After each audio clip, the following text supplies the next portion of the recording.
Warning, warning, the great bifurcation is upon us. Are you ready?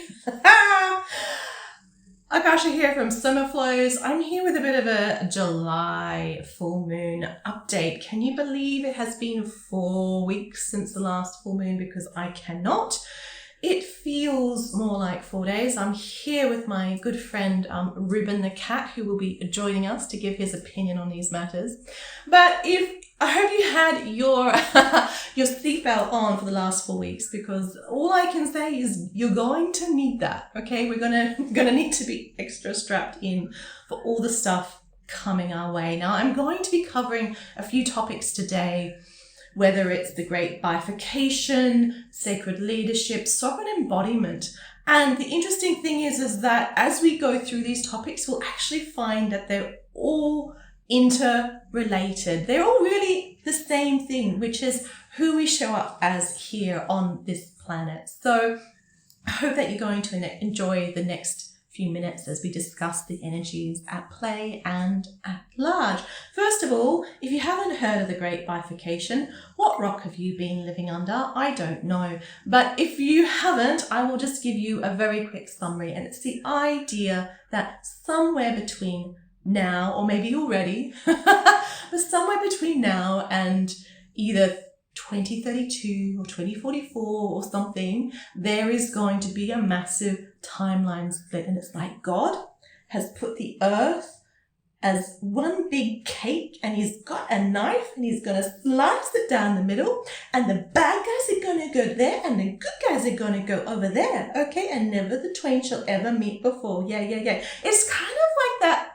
It's kind of like the old story, isn't it, of heaven and hell, and if you're good, Santa's going to bring you your present. I mean, this has got those kind of vibes. It hasn't got any of the nuance really that I would expect from a kind of mature spiritual kind of discussion. So let me kind of break this down a little bit for us, because I've talked a bit before, like on my Debunking the Divine Feminine Awakening video, about how there's always timeline splits, infinite timeline splits. So if you're interested in that topic, please go watch some of that. But what I'm going to say is why I think this is being brought up now so vividly at the forefront of human consciousness is because for the first time, at least in our living history, we have the ability now, all of a sudden, to see anything anywhere in the world that is happening.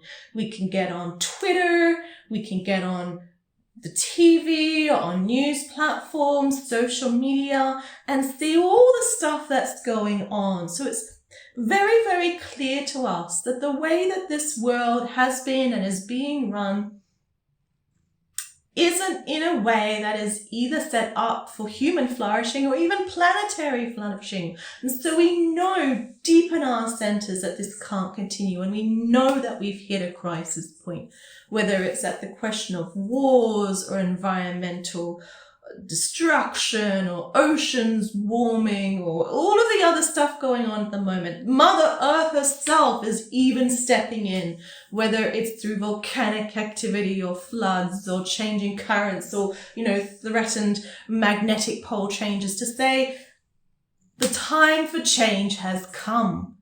And like all great times of change, we are being posited the question, what side of history do you want to be on?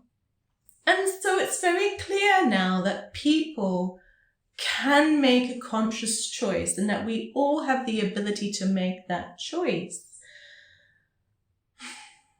Now, does that mean that there is a great bifurcation suddenly, and that the bad people go there, the good people go there, and there's a timeline split so that we're somehow now all living on separate timelines, of which I guess there's only 2 to choose from, because being humans is always, isn't it, seemingly, at least let's say civilized, Western, modern humans, it's always black or white, yes or no, right or wrong, female or male, right? There's only over 2 choices. What? I thought I lived in an infinite universe.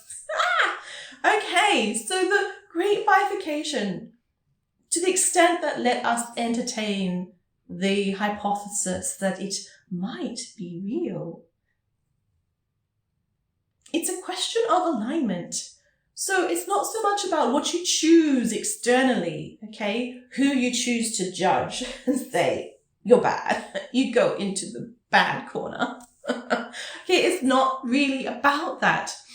It is about who you choose to be on the inside. Like attracts like, you vibe with your tribe, as above, so below, whatever. It's always been a question of alignment.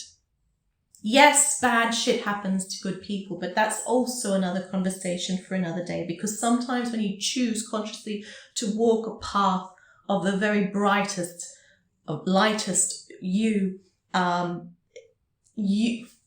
other stuff happens for other reasons, and I'm not going to go into that here, but if you're a light worker, you know what I'm talking about. Okay, so it's a question of alignment, and we can align ourselves with many different things. Now, this is important to talk about for a second, because, and this actually starts to tap into the sacred embodiment, sovereign embodiment and sacred leadership questions, because as you may feel this in your own body, as I have, we are often given opportunities in our life that feel like bliss and like love and like our best and highest self. This guy down here is looking so cute. It's very hard to concentrate. He's just rolling around wanting cuddles. He's definitely living his best life, his best self. Let me say that here in my lap. We're given these opportunities and we might say no. And it may make no reason. They might be the major regrets of our life. Like, why did I say no to that lover or that location or that job or opportunity? You know, looking back, like that would have been a point where if I had chosen that, my entire next 40, 50, 70 years would have been completely different. Why did I do that? And it's because when we were younger, we were taught, generally through punishment or shame, that if we chose the thing that was for us, that felt like love, basically if we chose freedom, we would be punished. And so there we were put under through force of duress, basically under an obligation to choose this other thing that served other people. Now, in the Tantra Alchemy video, I talk at length about mature responsibility and how that's necessary for the blossoming of our third chakra, and how we have to, when we take on an aware and awakened responsibility, we have to honor that. But this is different. These are responsibilities, aka obligations, that were thrust upon us under duress, and that duress was generally being cast out of the group somehow. Now, we all have a very primal fear of, you know, the patriarch basically putting us as the baby on the woodpile to be eaten by the dogs and wolves. And so particularly as children, we will do everything and anything possible to stay as part of the group, because we know that to be isolated and ostracized for a child is death. But we are grown up now and we have maintained those neurological patterns that if we see an option that we know is for us, that is part of our, you know, self-love journey, we are, it's like the Daleks coming back on board and that Doctor Who going, they will warning, warning, warning. Okay, and we will do everything to steer away from that. And then we end up really freaking unhappy, maybe 30, 40, 50 years old and unhappy. And we do not know how to dig ourselves out of that pit of unhappiness, because we've never in our lives chosen something simply because it made us happy. We chose it because it helped someone or served someone or nurtured someone or felt like the right thing to do, or we were afraid of what would happen if we didn't choose it. So I'm going to say something for you. Choose the cake you want to eat. Which is the piece of cake that you want, and eat it. Okay? If God's out there chopping the cake up, here's the bad cake, here's the good cake, The choice is easy. Choose the yummy one. Choose the cake that you want. I don't care what flavor it is. I don't care how much calories are in it. I don't care whether it's vegan or full of dairy. Choose your cake. It is time. Okay. And so what is the great bifurcation, my darlings? It's just a frequency match. It is a matter of choosing for yourself what it feels like when you feel like love. And then you don't have to worry about anything else because you are literally on your best path. Okay. I'm going to now talk a little bit about some other things, such as the sacred leadership and sovereign embodiment, which are really all very much tied into what I've already been speaking about. But I've basically just been giving philosophical kind of concepts, whereas actual grounded embodied how-tos. Okay, now in that very, very ancient, all of 3 weeks old video that Robert Edward Grant did as a live on Orion, which I captured, thankfully, for posterity and put on the YouTube. At the end, I think, of part 1, Grant asks, oh, you know, how many people in this live today are 24-strand DNA? And Aeon Solace, to the extent that it is anchored into the 5D and his oversoul, answers that, well, there's 2.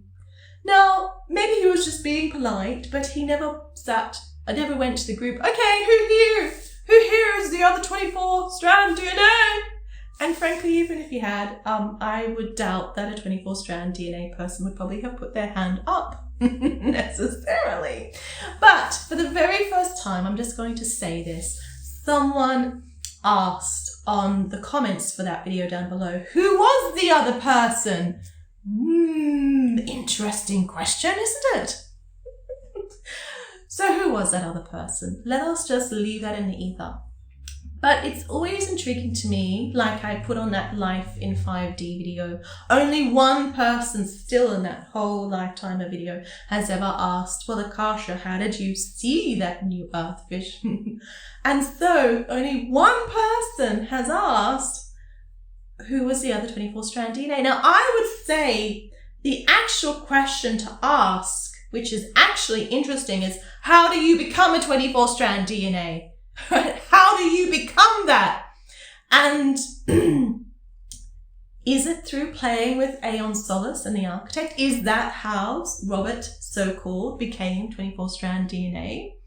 Or was Aeon Solace and the architect something that he created after being a 24-strand DNA? So I hope that if you watch the videos on my channel, if nothing else is given to you, you will perhaps get an insight into how for yourself you can anchor your higher self love body. You can embody as much as is humanly possible of your higher self and your soul and even your oversoul right here, right now in human dimensions and time frames. That is all I actually care about. Anything else you want to do because, you know, it's on your path and it feels like bliss and love and fun and whatever else, you do that. You know, I don't mind what that is. It could be eating cake all day, or it could be playing with the architect, or it could be looking after, you know, abandoned cats, or it could be volunteering in war zones. It doesn't really matter, okay? But what matters to me is that you know moment to moment how to embody your higher self, because that literally is sacred leadership. Because sacred leadership isn't about going out there and telling people what to do, okay? It's not about, oh, go use the architect or don't use the architect. Sacred leadership is knowing who you are as love and then making choices from there. And the beauty of that is that when you know you are as love, you know that you have an infinite well of love and well-being and energy even to draw upon. So there is, in a sense, no lack of abundance if you make that choice. And got the bin going past outside, a little distracting, sorry. And the other thing is that when you anchor here as who you are as love, it's a resonance, it's a vibration, right? Okay, things will attune to you. Like when you take that tuning fork that is vibrating and you put it into the water and it's at 432 hertz or whatever else, you will get the cymatics. Everything in the water around it will vibrate. Ooh, vibrate. Look at my lovely underarm flab vibrating. Everything around it will vibrate at that resonant kind of frequency. I feel like a bird trying to learn how to fly here. If you're not watching this video and you're just listening to the audio, babes, you're missing out, okay? Like, it's like play school with Akasha. She's the seagull going, okay. So everything around you will literally start to vibrate at those higher frequencies. Now, that can be a little bit freaking scary at first because people around you can be freaked out because, as I've said before, they've been taught through everything that's ever happened in their life that if they feel who they are as they feel as love, they're going to be cast out and abandoned. So at first, you're going to have to be a little bit prepared that people are going to be behaving weirdly around you. You'd be thinking, oh, I'm here as love. Oh, it's love. And they're like, danger, destroy. So you're going to have to get over that phase and just realize it's not you. It's not your fault. I know Robert goes on about universe and blah, blah, blah and work out why you've chosen this to happen to you. Yeah, it's a lot more freaking complex than that, okay? But what matters is that even if people around you are doing shit stuff, just stay as best as you can in who you are as love, because it will all work out in the end, okay? Especially if you make a demand, not just ask, like I mentioned in that other 7-7 portal made video, like if you ask, you shall receive. Sounds nice, doesn't it? Make a freaking demand, make a stand. Make a stand and say, come on, universe, I'm here as I am as love. Don't just throw this shit at me. Reflect some of this love back at me. I want to know who my soul family are. I want to know the best life and the best path that is possible for me on this planet, okay? And I promise you, the universe will freaking answer.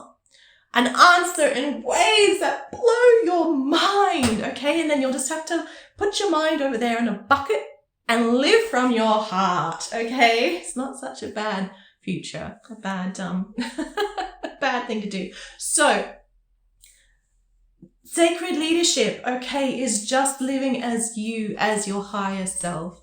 And yes, at first, as you learn how to do this, it will seem like, it's like when there's a glass of water, dirt at the bottom, the top is clear because it's been sitting there for a while, the sediment has fallen down. You go and shake it in a sense. You are shaking everybody else's glasses of water because on what they're presenting to you is that nice clean bit on top. Oh, come and drink from my lovely clean water. Don't worry about the poo-poo down below.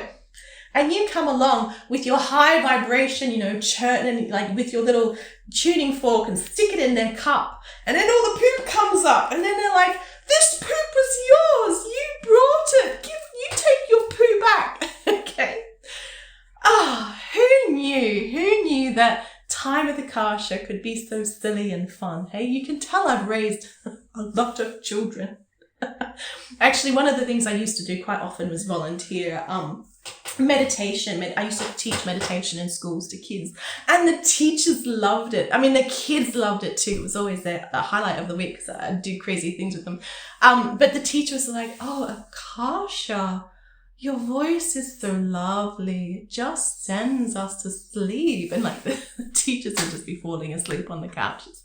Anyway, for another time.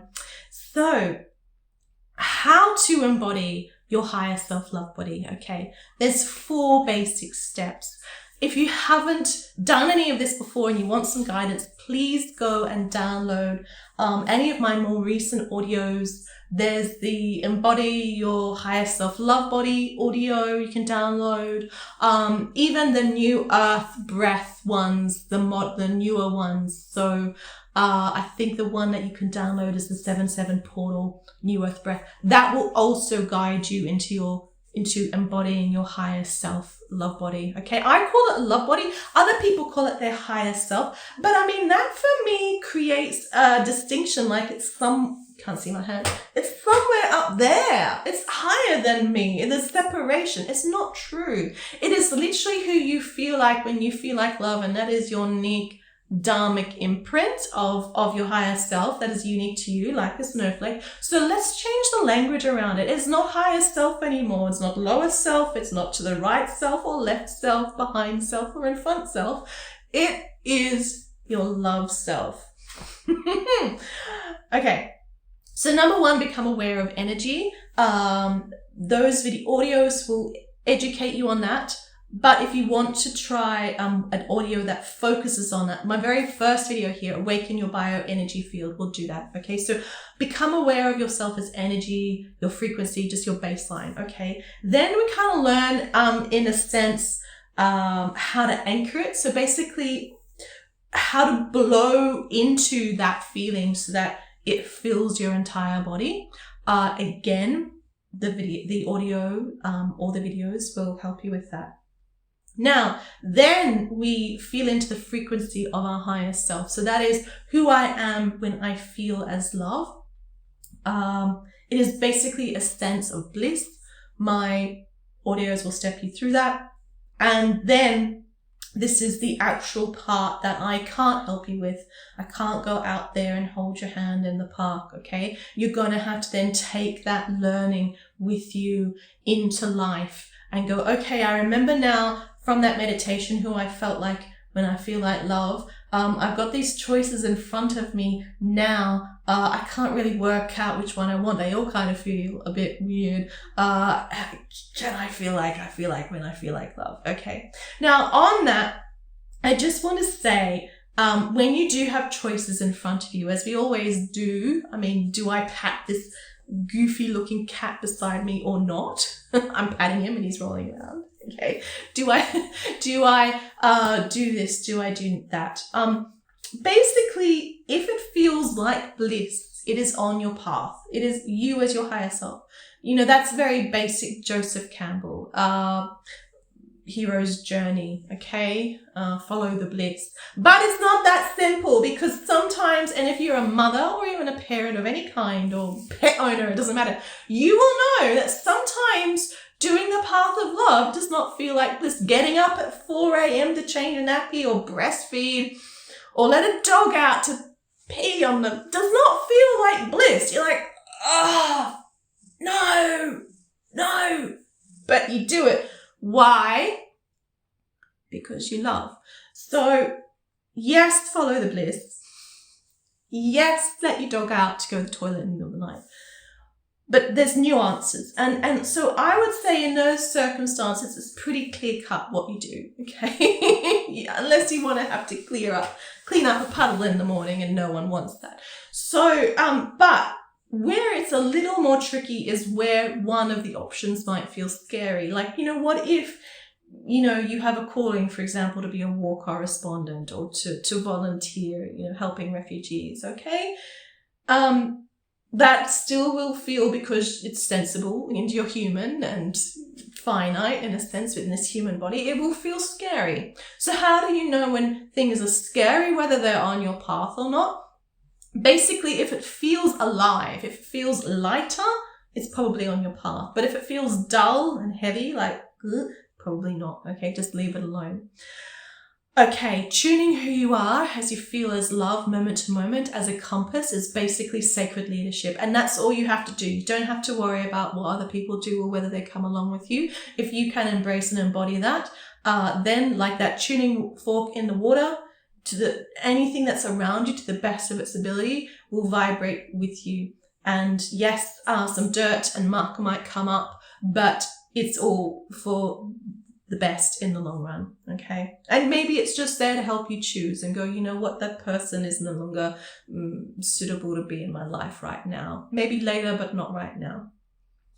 I was given very clear instructions over these couple days not to eat meat around this new moon, new earth portal. And the reason for that being is, well, I'm allergic to meat and dairy anyway, but I do tend to eat a little bit of fish now and then, and sometimes even some chicken.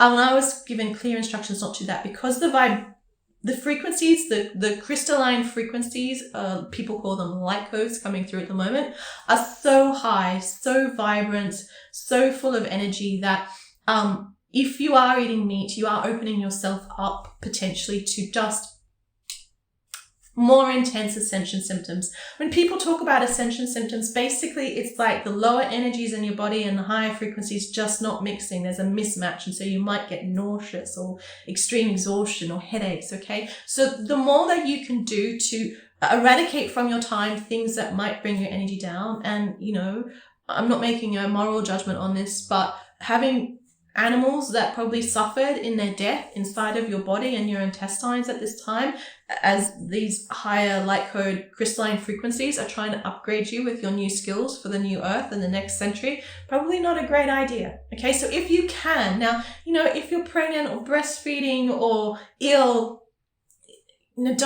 you do what you need to do to support your body. Okay, I'm not telling you don't eat meat, but I'm just giving a bit of awareness around this about why is it that ascended masters or yogi masters or siddhis, or, you know, these people who follow a very high energy path where they might be eating more of, prana eating. They're called breatharians almost. Why are they doing this? In a sense, it's because they're dealing with such intense high energy light codes that if they try and put anything that's, dense, earth matter density related into their bodies, they literally just become ill, like deathly ill.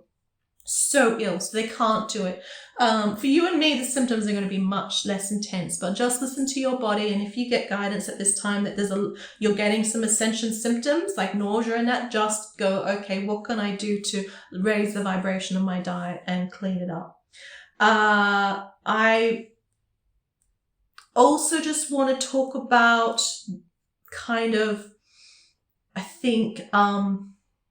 sovereign embodiment, just very briefly, because I was told very clearly, I'm often given a very strong verbal message. They'll do it in the night when I'm sort of in a semi-out-of-body experience often, but not totally, sort of like half dream world, half not. And it'll be like a different voice, this different resonance that almost makes my soul and bones vibrate. And it will be maybe a sentence, and then I will wake up and I will know that that is something that I'm to take out into the world, either just for my own guidance or maybe to share it like I am with you. And the sentence that was given to me 2 days ago was, and this was talking about people generally, which is why I'm bringing it here. And I wish I could speak with their voice. Let me try. It is time to know the difference between light and dark. That was a very bad rendition, okay? I'm sorry for butchering it like that, okay, guys, okay? It is time to know the difference between light and dark. That's better. All right. What does this mean? Because, we're being told all the time, oh, that's bad, that's good. Yeah. Okay, it is time for you in your body to be able to feel what truth is, basically. And only you can do that, because anyone out there, even me, telling you that something is right and something is wrong, don't trust them. Okay, that is why on the hero's journey, the teacher must go away, because you must learn to trust what's inside. And that, my dear, is sovereign embodiment.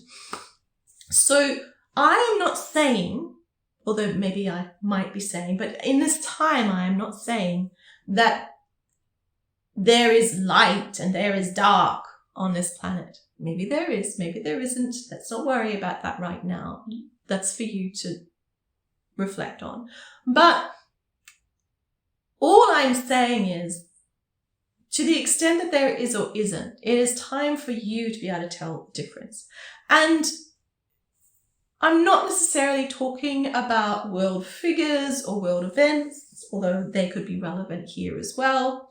What I am talking about, or at least what my soul family were talking about, is that it is time now for you in your body to be your own guide and to trust your own discernment and really come back to what I was saying before about embodying your higher self, and such that when you do embody your higher self and you are presented with information, it will either feel light or it might feel murky and dark, you know? So it's not about good or bad. It's about what is on your path and what is not on your path. And also about being able to discern with your spiritual hearing when you are told something or presented with some information. Is that true? Is that the whole story? Now, a lot of during this time, and this is why this full moon portal is so important, a lot of light codes are coming in. A lot of new abilities will be awakening for people, whether it is clairaudience or clairsentience. For me personally, I don't interact with the architect, because if I have a question, I'm just going to drop in and I can sort of access, well, you could say the Akashic records, but I would say something deeper, because the Akashic records, again, are only ever dependent on a certain timeline that you're in and the question that you're asking for that timeline. So, you know, that's all for another day. But, you know, I can literally access anything I want simply by the feeling of it in my body. Yeah, and then I will get a sense of whether something's true or not. And you can literally do that with anything that is sacred embodiment. So for this full moon, I wish you the best, my dears, and I'll see you on the next video. Mwah!